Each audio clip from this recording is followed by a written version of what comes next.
अस्सलाम वालेकुम दोस्तों, मेरा नाम है परवेज़ और आप देख रहे हैं राज गल्फ न्यूज़। दोस्तों, आज की वीडियो में हम कुवैत की कुछ खास और अहम खबरें जो हैं वो आपके साथ शेयर करने वाले हैं। तो अगर आप कुवैत में रहते हैं और कुवैत के हालात से बाखबर रहना चाहते हैं तो इस वीडियो को आप शुरू से लेकर आखिर तक जरूर देखें। दोस्तों, मैं आज 2 दिन के बाद वीडियो बना रहा हूँ क्योंकि दोस्तों मैं उम्रा पे गया था, तो आज वापस आया हूँ, तो सोचा आप दोस्तों के लिए कुछ ज़रूरी अपडेट आई है तो आपके साथ शेयर किया जाए। चलिए दोस्तों, भी बढ़ते हैं खबर की तरफ।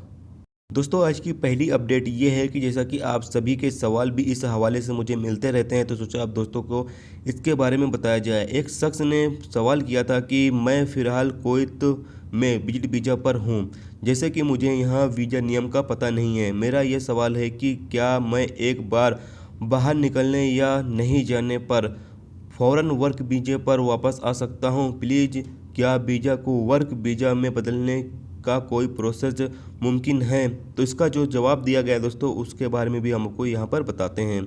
एक बार सफ़र के बाद जब आप कुवैत से बाहर निकलते हैं तो आप किसी भी मुश्किलों का सामना किए बिना फ़ौरन वर्क वीज़े पर वापस आ सकते हैं। दूसरी ओर यानी कि आप विजिट वीज़ा को वर्क वीज़ा में बदलने का कोई प्रोसेस मुमकिन नहीं है। पहले के समय में ये मुमकिन हुआ करता था, लेकिन अब इसके जो सिस्टम है उसको बदल दिया गया है। तो दोस्तों, आप सभी के इस सवाल का जवाब जो है आप सभी को मिल गया होगा। जो मेरे दोस्त पूछते रहते हैं कि भाई विजिट वीज़ा पर अगर हम कुवैत आए हैं तो क्या इसको वर्क वीज़ा में बदल सकते हैं, या फिर हम विजिट वीज़ा से वापस अपने मुल्क जाते हैं तो कुवैत आ सकते हैं दोबारा या नहीं आ सकते हैं। तो दोस्तों, आपको पता ही चलें कि अगर आप विजिट वीज़ा पर कुवैत गए हुए हो और वापस आप जाते हो तो कभी भी आप यानी कि फ़ौरन ही आप वर्क वीज़े पर कुवैत दोबारा आ सकते हो। और आपको दोस्तों ये पता चलें कि विजिट वीज़ा को वर्क वीज़ा में बदलने का जो प्रोसेस पहले हुआ करता था वो अब नहीं है। दोस्तों, अगली खबर ये है कि कुवैत औकाफ और इस्लामी मामलों के वजीर और म्यूनसिपैलिटी के वजीर फ़हद अल-सुला ने कुंवारे लोगों को ख़ानदान के रिहायशी इलाकों में रहने से मुतालिक कानून का मसौदा तैयार किया है। तो दोस्तों, आपको पता चलें कि ये कानून जो तैयार किया गया है, इसके मुताबिक अगर कोई भी मकान मालिक कोई भी कुंवारे लोगों को यानी कि बैचलर लोगों को अपने बिल्डिंग में घर देगा, जहाँ पर उसकी बिल्डिंग होगी, यानी जहाँ पर सोसाइटी एरिया में, फैमिली एरिया में उसकी बिल्डिंग होगी, और ऐसी जगहों पर कोई भी मकान मालिक कुंवारे लोगों को यानी कि बैचलर लोगों को रहने की जगह देगा तो उस पर 5,000 कुवैती दिनार का जुर्माना किया जाएगा। और दोस्तों, आपको ये बताया चलें कि जो बैचलर लोग होंगे उन पर भी जुर्माना होगा। 1,000 से लेकर 10,000 कुवैती दिनार तक का उनके ऊपर भी जुर्माना किया जा सकता है। तो इसलिए दोस्तों, अगर आप बैचलर एरिया में रहते हैं तो वहाँ से आप खाली कर दें, क्योंकि आपको पता है कि ये कानून आ चुका है कि आप अब फैमिली एरिया में जो बैचलर लोग होंगे वो नहीं रह सकते हैं। हालांकि अगर आप फैमिली वाले हैं तो आप रह सकते हैं, लेकिन अगर आप बैचलर हैं तो आप यानी कि फैमिली एरिया में नहीं रह सकते हैं। दोस्तों, अगली खबर ये है कि कुवैत एक पब्लिक बस और एक ट्रक के बीच खतरनाक टक्कर के बाद एक नामालूम इंडियन शहरी की मौत हो गई और 7 दूसरे लोग जख्मी हो गए। अलंबा रिपोर्ट के मुताबिक यह हादसा फोर्थ रिंग रोड पर हुई थी। एक सिक्योरिटी जराये ने कहा कि बस और ट्रक के बीच दूरी मेंटेन न होने की वजह से ये हादसा पेश आया है। जराये ने बताया कि 39 साला बस ड्राइवर केवल मोहम्मद एफजेंट के तौर पर पहचाना गया है। 7 मुसाफिर को अलग अलग तरह के जख्में आई हुई हैं, जिन्हें इलाज के लिए अस्पताल में दाखिल करा दिया गया है।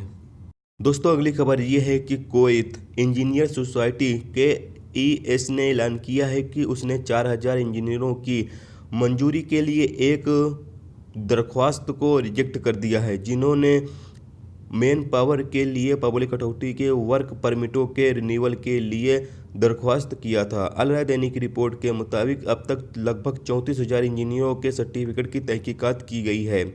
फैसल अल अटल ने एक प्रेस बयान में कहा कि कुछ इंजीनियरों के सर्टिफिकेट की मंजूरी को रिजेक्ट कर दिया गया था क्योंकि उनमें से कई को ग्रेजुएट की डिग्री नहीं मिली थी या उनके मुल्कों के जरिए उन्हें लिस्ट में शामिल नहीं किया गया था, यानी कि ग्रेजुएट के या फिर यूँ समझ लीजिए कि डिग्री की लिस्ट में शामिल नहीं किया गया था। इसीलिए ऐसे 4,000 यानी कि इंजीनियर हैं जिनके वर्क परमिट को रिन्यूअल करने से मना कर दिया गया है।